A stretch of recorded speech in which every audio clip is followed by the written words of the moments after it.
There's kind of 5 identity shifts that you go through. This is a bad deal. I should walk away immediately. You will not be getting paid the same amount for the same things that you've always been doing. I hate those people.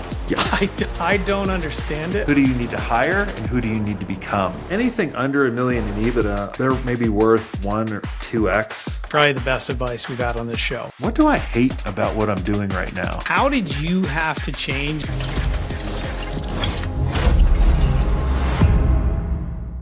Jason, thank you so much for joining me today. Yeah, thanks for having me on.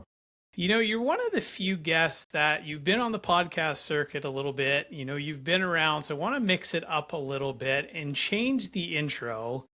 So if you and I were sitting at a bar stool and asked, what do you do? How would you explain such a vast career? Designed a fun life. That's how I would describe it, right? Like I think most people will start off telling them what they do for work, but I like to say I climb mountains, I hang out with my family, I go exploring in the desert, right? Like I ride my bike. Like that's who I am, adventurous and creative. Now, did you start that way or did that happen accidentally? It happened accidentally, right? Like I went through a period of extreme depression after I sold my first company because I defined myself of what I did every day, right? I defined myself as an agency owner. And then when I sold it, I sold my soul, I felt like.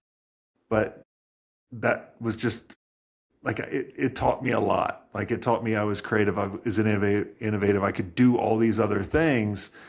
And it also taught me, man, those 12 years of running that agency, that went fast. And then the other years of running this agency mastery went fast. And so I'm at a point now where I only do things that are fun.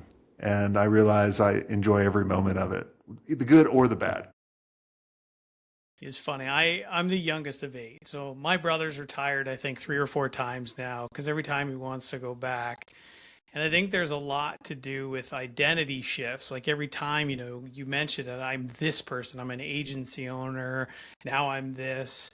How did it get to the point where you started to realize like being able to separate identity from what you want your days to look like? Well, I think for many years, like when you start running a business, you're the operator. So you're doing everything and anything. And you have to, right, in order to make it survive. But you think about like we jumped into owning a business for one reason, for freedom. Like literally we wanted to be able to dictate everything that we did and be able to take off when we wanted, go do the stuff we wanted, no one telling us what to do. But it was actually the complete opposite for many, many, many, many years, and maybe even 20 years for some people, until you realize that there's another way of looking at it, right? Because they're reacting to everything coming to them, rather than being proactive and designing the business around what you want, rather than having the business design you. And for many years, I was the sucker. Business designed me. And then, you know, only after so many cuts and scrapes and losing arms and limbs and, you know, your soul for a while, you're like, man, I should really kind of design this around me. Were there any specific days, like, do you remember one specific one, like, I can't keep doing this, and that was the realization of, like, there's got to be a better blueprint, and started down that path? Yeah. Yeah. It was when I ran the first business, or the first successful business. I ran a bunch of businesses, like most people, that we just don't talk about, that just didn't work, right? Like, but we were probably 2 million in revenue, successful on paper, was working all the time, and I was completely miserable. And my wife went to me when I came home for like the 100th consecutive time, miserable and probably a piece of shit to her. She's like, well, why don't you just quit? Why don't you go get a job if you hate it so much? And so I took an interview with a small company that it's called NASCAR. And they asked me, what do you want to do every day? What don't you never want to do? They weren't asking me to race, even though I was a race car driver. It was around marketing. And I couldn't answer that question. And that was the two questions that really led to me going home that night, really kind of thinking about, like, man, what do I hate about what I'm doing right now? And so I spent maybe like 45 minutes to an hour just writing out client management, project management, retention, sales, operations, like all this stuff I was doing. And I was like, man, okay, well, what do I like doing? And I started writing down, it was a lot smaller list, and started writing down what I love doing. And I was like, man, I don't need to take a job. I can create this. Now I have kind of a blueprint for what I need to create. And when I started doing that, it took a while. It took like 6 months. Like what I learned is every action I did today affected me a quarter or 6 months out. Right? It was never like a quick fix for the kind of the foundational things. And then the business started really growing, and it didn't need me for all the things that it needed me before, right? Like I wasn't that operator anymore. I was more of, at that point, I was more of kind of the architect, where I was kind of designing systems so other people could make decisions. And then only eventually later on, when we got to the point to selling it, I actually kind of really truly became the CEO without just the title, right? Like I was actually doing CEO stuff. How much did you ever have like self-doubt along the way? Like when you evolve from that operator to an owner to CEO to an architect, like how did you have to change, and did you have to deal with self-doubt along the way? It was like, I'm not good enough to be this new role. Self-doubt never goes away. Not for me, because I'm always challenging myself to get better and better every day. Like, I've been in this industry for almost 30 years, and I'm still learning something every day. I'm still curious for new things. A bit like, wow, what can we do here? How can we make that a little bit better? How do I make better leaders within my organization, where they're the architect and building the systems, where like really I'm kind of the true CEO. But then a lot of times, like what I found is there's kind of five identity shifts that you go through, right? Like the first one's the operator. You're working 80 hours a week. Then you got a manager, right? You're working 100 hours a week, and you're like, wait, I'm managing people that should be doing the jobs that I shouldn't be doing, but you're just a shitty manager, right? Like most uh, entrepreneurs can't manage anybody, because like we're used to like managing ourselves only, and we think everybody else is like us. And so we start doing our job, their job, and managing them. And then we're like, well, that doesn't make any sense, until you figure out that architect. And so as you move through these roles, a lot of times you start working less. So when I was a CEO, I was only working like 20 hours a week of doing CEO stuff. But mentally in your head, you're like, I need to be the first one in, last one out. I need to be the hardest worker. And then you start self-sabotaging your team. So then, like, Doug, if you were on my team, I would think I would be helping you. Let's say you were running marketing. I'd create a new campaign. I'd be like, hey, Doug, check out this campaign that I did. And then you'd be like, then you psychologically be like, Jason doesn't trust me. He's doing my job for me. And then you start going back. So the wrong person would be like, oh, sweet, Jason can do my job and his job, and he'll still pay me. And right. And so you start self-sabotaging yourself. And then you got to realize, kind of like, no, the business needs me for this role, not my old role. How did you find people that you were able to have enough confidence in to let go? Well, I think in the very beginning, I found a lot of the right people, and I got rid of them because I wasn't the right person. I wasn't mature enough, right? Like I always tell everybody, there's two who's in growing a company. Who do you need to hire, and who do you need to become? All right. So looking back, I got rid of a lot of the right people that could have taken us further, like, in hindsight, but I was self-sabotaging. Um, Now how I find the right people is really through connection and people that I've built networks with. It never hardly ever comes from a recruiter, or like my deep best players have always come from people that have been connected with me, that people that used to work for me, or friends of a friends, or any of those, or like people that I've worked with on a strategic partnership with, and I'd be like, hey, are you happy there? Right? Like looking for those A players, because A players always have a job. the B and C and all the other lower players, they're constantly looking for jobs and making their LinkedIn look really good. Where do you contribute like systems and trying to put people in a square peg? Like the balance between, hey, we have this way of doing things, but when an A player comes in, they have a way that they want to do things. How have you balanced all that? And I want to frame it in the context of if I'm building something that's sellable. Like I'm trying to build a company that I future exit. Where does that balance sit? Well, A players, they don't need to be task managed. They don't need to be managed, right? Like what I learned is the people I need to bring under me directly that report to me or that I help coach, that's kind of how I look at it, like I'm coaching them, they're already motivated. If I have to motivate someone, they're wrong. Like I always worried about demotivating them. And then I'm not delegating tasks, I'm delegating outcomes. And I'm making sure our values and the mountain that I'm trying to climb, they want to climb that mountain together, right? So for example, if we were on a boat and I knew we were going to, New York to London, and I drove it for 10 hours and I go, Doug, take over. If the boat changes course, come wake me up. Well, you're going to wake me up every minute or every second, honestly, if you've driven a boat or flown a plane, right? Like we're changing bearings all the time until I tell you, go to a course 260 and you'd be like, oh, okay, it turns to 261, turn left, all right? And it's the same thing with a company, right? Like I'm going to make sure that they have the same values I have, right? I'm going to make sure that I can delegate an outcome to them and they can manage themselves because I don't want to manage them. And then my only job is to coach and mentor them, right? And one of the methodologies that I used to, I can't remember who I learned it from, but this is probably like going back 15 years ago. It's called a 1-3-1 method where, think about your team will always come to you with a challenge or a problem that they're having. And what do? We solve it right away versus if I go, hey, well, Doug, what are 3 possible things you're thinking about doing and what do you recommend? I do enough of that Jedi mind trick stuff.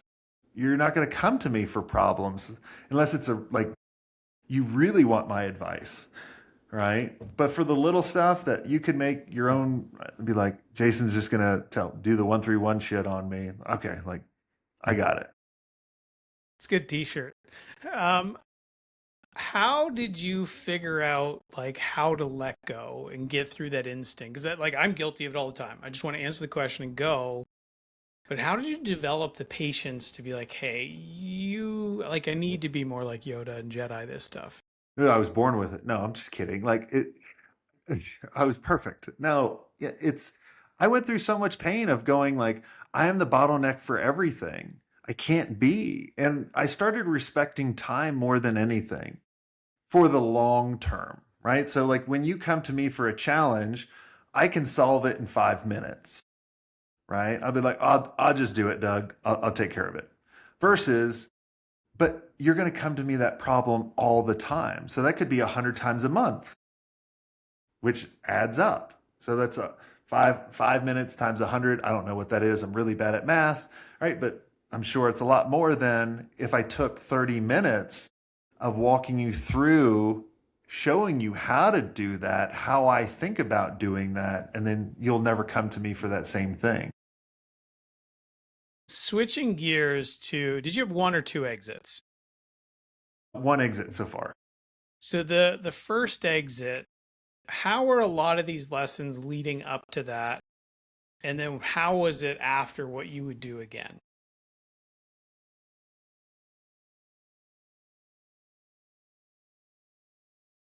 You know, on the exit, there was still like, even when I look back at when I sold the company, I sold it because I felt like the business couldn't, like, I was holding the business back.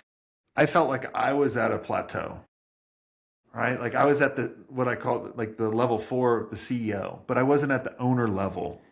Okay. Even though technically I own the agency, but an owner can walk away for months and months and the business doesn't need them. So I felt like I was holding it back. And then only after my old competitors started coming to me and was like, dude, man, like, how'd you kick our butt? How'd you work with LegalZoom and Hitachi and AT&T and T and all these big companies? And I started helping them out. I started walking them through some of our old systems and some of my old thinking. I was like, man, because back in the day, agency owners used to lie to each other, be like, man, things are amazing. We got 100 people, and be like, ooh, 100 people. Like, you're very successful. And like, yeah, business is great. But like under the water, we're like, fuck, I hate this thing or whatever it is. Right. And so then I started going, oh, everybody's screwed up a little bit, or everyone has that self doubt, or, one solution will create another problem and that kind of stuff. And I was like, man, I just learned a way different thinking and learned that because I also looked at like a lot of my friends were selling for a lot of money, um, like SaaS products. One of my friends sold for $100 million, like Pardot. Like I was like, what the heck, right? Like, what am I doing wrong? The grass is greener on the other side, and then I realized the grass is greener on the side you actually put effort into and water. So I learned a lot.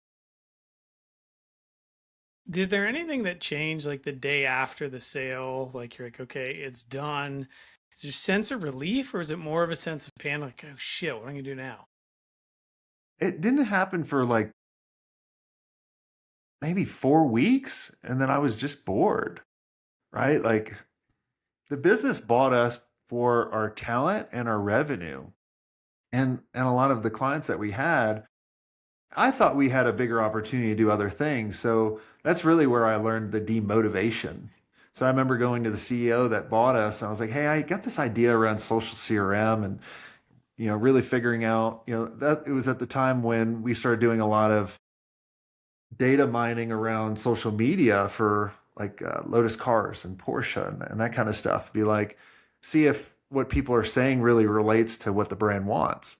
And putting that into a CRM and that kind of stuff. And I wanted to do more on that. They're like, no, no, no, no. Like we don't like, and they demotivated me.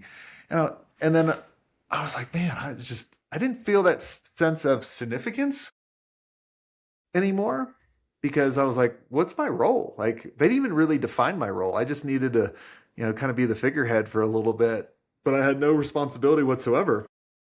And so I was completely bored out of my mind. I was just lucky enough that they sold the agency 9 months later, so then my tour duty was done. So I guess technically I went through two exits, but really the first one only counts. What was it like leading up to that exit? And if you could do it again through the process, right from getting the offer, getting it ready, what are some of the things, if you were to do it again, that you think you missed? I wouldn't trust the business broker that I worked with or any business broker if they're being paid on a commission for the success of the sale, because they will always direct you to sell because that's in their best interest versus, like a person that's agnostic. Be like, well, Jason, have you thought about this? Like they're just trying to get the deal done. You're a number to them for the most case. Um, and so that would be one, because there was a significant part of our, um, I mean, I still did very, very well and don't need to work, but there was a big part of the earnout that cost me a lot. That earnouts are designed for you to fail a lot of times, and that happened. So, but that person didn't instruct me, and I was, even though I had a really successful business, like I just never went through it, so I didn't know that kind of stuff. And so that's one. I would, whatever question the potential buyer would ask me, I would ask them the same thing back. You're qualifying them just as much as they're qualifying you. So those are two things I would do different. Is there anything, I know you advise a lot of people now on exit planning. Are there things that kill the value of the company or end up shifting it into, an earnout in the back end of the deal versus getting cash up front? Like, what are things people should be doing more to prepare for an exit? Well, the more you're the bottleneck as the owner, right? Like if you if you think about those 5 roles, if you're the true owner, where you could go on, all the business decisions are being answered by your leadership team, like you're set. If you're the CEO, you're still good. But if you're the architect or manager or operator, your valuation, you're probably not even going to be sold, or, it's going to be such a small number. Like you're going to have to work again. Other parts are if you have a large concentration of certain clients, right? Like if you have one client that's over 25% of your revenue, or maybe even 20%, that's a danger. That's a danger word for a buyer, because what we're doing as buying, we're buying predictability. And if we see any kind of uncertainty there, it's going to, take your valuation down, or it's going to increase my risk, which means it's going to lower the number that I probably give you to buy you. Speaking of numbers, I think there's a lot of ego tied to multipliers. Like everyone's like, oh, I got 10x or 14x, probably driven by SaaS. What are some realistic expectations people should understand? Let's say it's a service business, like an agency. What are reasonable expectations people should be looking at when they're trying to price their company or determining, hey, is it even worth it for me to sell? So when we bought, like, I think we bought 10 agencies over the years, and we would only buy agencies that were over $1 million in EBITDA, like net profit. Okay. Anything under $1 million in EBITDA, I always looked at, they're maybe worth 1 or 2x of their net profit, which is always a shocker to the owner when you tell them that, because maybe they got to 500,000 in net profit, and you're like, you're only worth 500,000. What do you mean? Like, they think it's like a multiple of their top line revenue, and they've been packing media spend into their agency, and they're like, we're a $25 million company. I'm like, no, you're not. Right. Like, like that's just a false number. If you're over the million in EBITDA and under the 3 million in EBITDA, and it depends on your specialization, this is just a guideline that we would use. It was anywhere from 4 to 6x. Right. So if you're $1 million in EBITDA, we would say, all right, I value your agency at 5 million. And then, how we structured it, we would do 50% cash. So I'd give you a check for 2.5 million. And then 2.5 million is in ownership in the new company and stuff like that. And then over 3 million, then multiples start going up. And then over the 8-figure, write your name on it. Right. But also too, like, honestly, I tell people, build a business that you have the opportunity to sell, but think about it as you won't ever sell. Like, think about you're buying your own business. I always lived off 50% of whatever I made. So even when I got to a point to sell my business, I didn't have to. Right? Like, I never spent that big check that I got.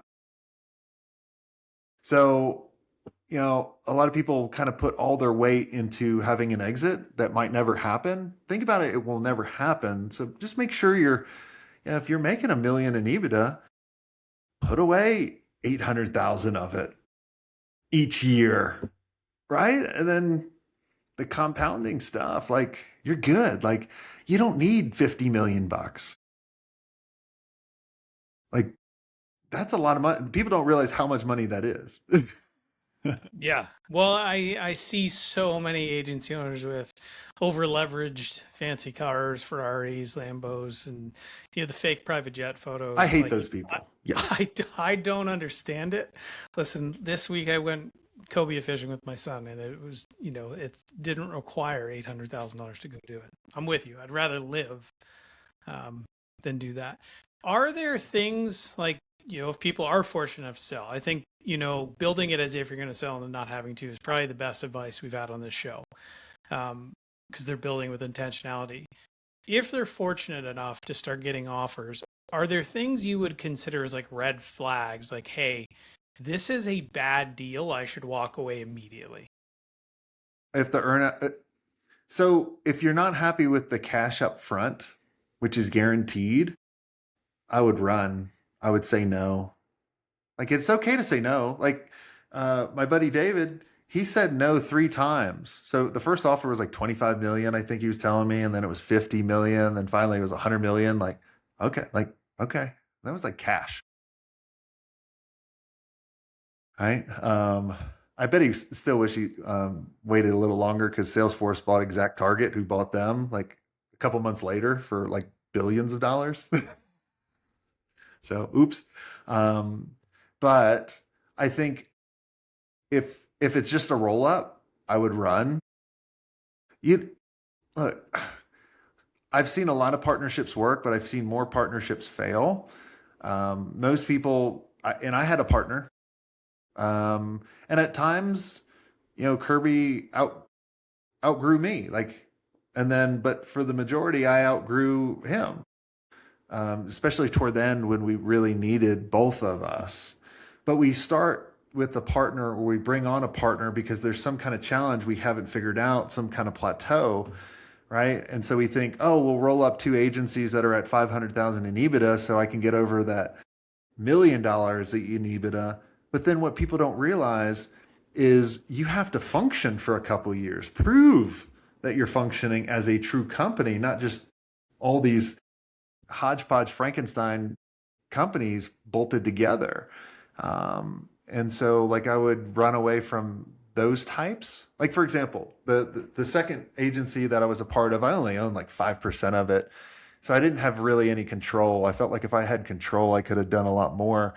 But um, we bought a ton of agencies. We had a lot of capital. They put a lot of people on the board that were wrong, that were just poisonous, that stopped us from acquiring anybody else, which then put us in default because we couldn't hit the growth rate. So then all of the businesses that we bought did not get their second bite. They were only got the 50% of cash that I told you about. Now I could sleep at night because I told them all, be happy with the cash. Nothing's guaranteed, but hopefully the other 50% turns into 10x, but you can't, there's no guarantee. You don't have any control. I don't have that much control. Right. And so those are some other ones. If the culture is not there, like if you can't go on a road trip with the people buying you, run. Like I think everybody should go on a road trip together and see what are the things that drive you crazy about this person. Because you're going to spend a lot of time with them. I think people completely underestimate how much of it's a partnership.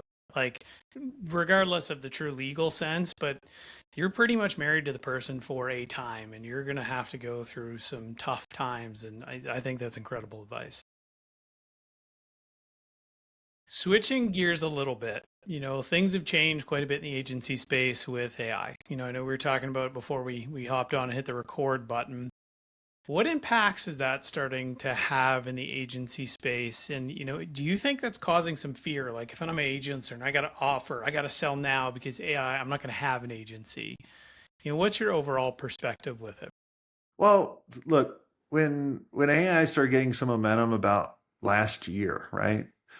And then I'd watch the propaganda from the stupid influencers on social, like I replaced my agency with one prompt, but just DM me and right, which I can't. Those are the same dumbasses in the fake rented jets, or it's probably not even a jet. It's probably just a jet studio, right? Or their leased Lambo or over leveraged, whatever it is. But I started with like, oh man, they're done. And then I started thinking back, like when I started my agency in 99, it's right when the internet and websites and all that kind of stuff started getting going. And I was like, well, let me put myself back in that place. Did I have fear or was I excited? And I was excited. And I tried to think back, why was I excited? Because I didn't have anything to lose. Everyone else that was fearful of the internet, all the traditional agencies, they had fear because they had something to lose. They had to do a major pivot, change, start doing the things. And that allowed me to kick the crap out of all those traditional agencies and right, like same thing of like Blockbuster and Netflix, right? Like same principle, same thing now. So then when I really started diving into AI, going, is it going to replace everybody? Is it going to replace agencies? I was like, no, it just enhances. Like a great example is, we all have bookkeeping services, or you either do your bookkeeping or you have a company that does bookkeeping, which is stupid, right? Like if you honestly think like we have to have a bookkeeper and then accountants and then all these people that tell us how much money we actually owe someone else, which is totally unfair. So then I was like, oh, when Claude came out with like Chrome extensions and all that, I was like, I'm going to have it do my bookkeeping. Did bookkeeping amazing for a month. Next month, screwed it all up. And I know nothing about bookkeeping. So I was like, I don't know how to fix this. I need to hire. And so AI can make a lot of mistakes. AI will always need, for the foreseeable future, for the next couple of years, will always need a director. Like I'm able to create websites that I used to create. Like I create $50,000 websites in under an hour. Now I can only do that because of my expertise that I've gained over those years, and I know what things to tell it and that kind of stuff. So if a regular novice was trying to create the same website in an hour, be dramatically different. And so there always will be the middlemen, which I look at as agencies, to direct. Now, will the roles change? Hell yeah. You will not be getting paid the same amount for the same things that you've always been doing because AI is totally disrupting that. So you have to think about what are the things that are going to change and what are most importantly the things that will not change, and then really kind of look at it that way. The agencies that are really leveraging AI, not chatting with it, but really building, agents and that kind of stuff, they're getting a higher multiple anyway. Because now the same agency I had with 100 people, I can do with 10. Next year, probably be 5, right? But there'll always be people. And the people that say I can create an agency of 1, they're full of shit. They're selling a stupid course or some stupid dream. Like it's boring. I don't want to hike a mountain by myself. I want to go with a friend. I agree 100%. And I get discussed it all the time because I think they undervalue, like you mentioned, your knowledge of building a website is why you can produce it with AI. And I think a lot are discounting how important subject matter expertise. How do you think that impacts some of the younger workforce? People who haven't accrued, the years of experience or had those, just that true like business experience, being on an account, staying up late, trying to get something done for a deadline. It's just, they're going to have to go through it. I look at everything as like a Vegas buffet, right? Like when I tell an agency or a business, you have to pick a niche, they're like, well, what niche do I need to pick? I'm like, well, how many have you tried out? Like you got to try out a ton, right? And you got to see, do you like the crab legs or do you like the steak or the ribeye? Like, do the shrimp make you sick? What is it? Like try little things in this buffet and be like, ooh. So then anytime I go back to Caesar's, all right, I'll be like, man, these crab legs are awesome. I'm just going to eat all crab legs. I'm going to avoid everything else that I can, load up on that. It just takes time, right? Like everyone always thinks the previous generation is going to screw everybody.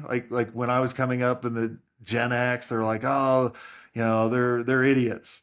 And now we're running the world, right? Like the same thing with the millennium. Oh, they're lazy. It's just a bunch of old grumpy people.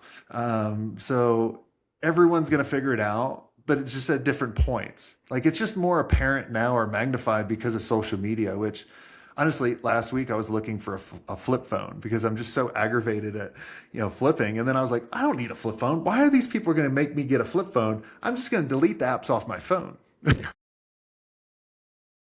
funny. My mom has a flip phone. It takes her an hour to text. Remember, like She's a old drug T9 dealer. Yeah, texting? she's a drug dealer. I love mom. Hey. Yeah. So we have some jokes about that all the time. Speaking about change, and I'm a huge believer in like constant learning and people going through that journey. And I don't know that there's a way to shortcut it per se. But if you could imagine, you've hiked up with the younger version of yourself, what are one or two of the lessons you would say, listen, these are the fundamentals that help me get to something to sell and now live life on my own terms?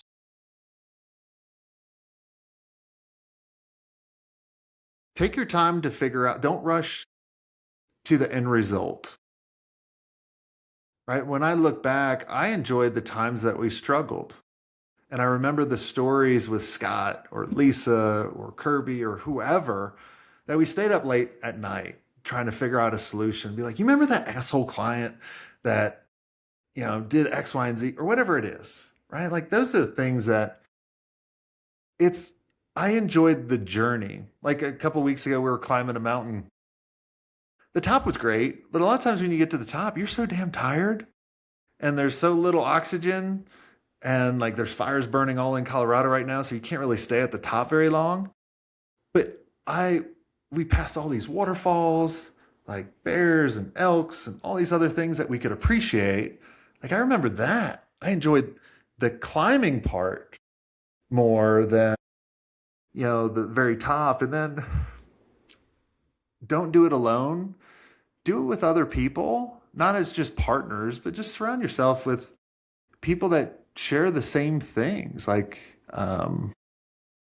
it's just, yeah, I never go out into the mountains by myself. I always take one of my dumb friends that are as dumb as me that we're like, yeah, let's go do that. And we're like, really? I'm like, yeah, let's go do it. Right. It's just, that's what I would tell myself. Just don't rush into it. Like it goes by too quick. I can't believe I've been in this industry for 30 years. So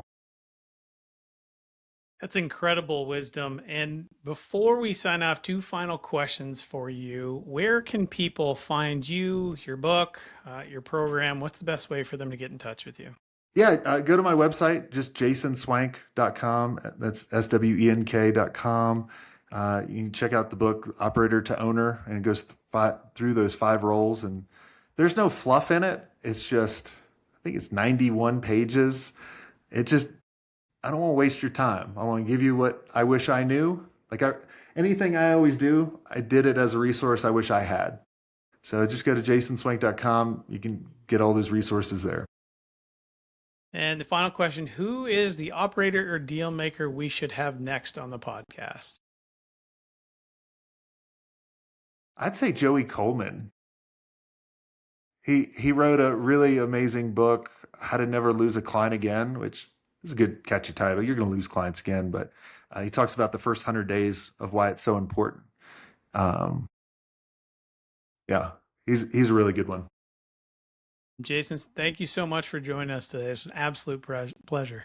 Thanks for having me.